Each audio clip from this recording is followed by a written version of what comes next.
having a blessed day today. Today I want to talk about a story that I actually learned about in church, and it's good. I'm not gonna lie, right?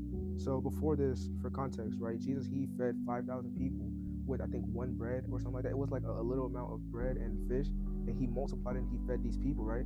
So after that, people came to him, after that day, and Jesus answered them, "Truly, truly, I say to you, you're seeking me not because you saw signs, but because you ate your fill of the loaves, right?"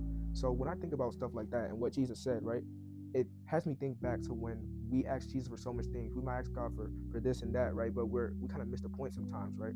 So when Jesus he fed those people, it was not just to have them fully fed and all that. It was to show that he was the Christ, right? It was to show that he is who he is and prove to people that he is who he is. But sometimes we take those things and we're not thinking about how good God is. We're thinking about how God can help us, right? And he like I remember my preacher, she said this. She was like, we don't owe God any. Oh no, no, God doesn't owe anything to us, right? Jesus doesn't owe anything to us. He already did everything that he needed to and more, right? We really owe him everything that we have. But sometimes we will ask God for something, and when we don't get it, we get mad at him, and we think that we deserve everything in the world. When in reality, we're just sinners. Honestly, you could wake up tomorrow, you could sin, and you could pray to God and ask for forgiveness and do the same sin again, right?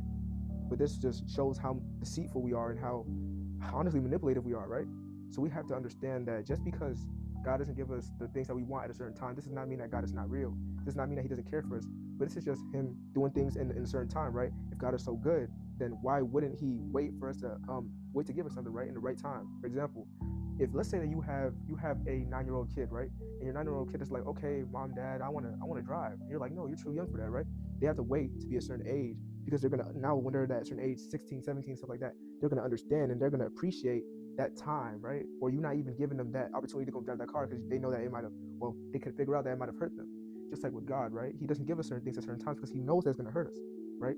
So instead of him knowing that's gonna hurt us and still giving us it, he will wait and he will put you through trials and temptations and stuff like that. Well, not temptations, but you might go through trials to prove yourself, or to make yourself approved, right? So stay blessed, but understand that just because you don't have anything right now, just because you don't have that certain thing you're praying for right now, does not mean that God is just denying you or he just doesn't like you. It's just not what it is. Stay blessed.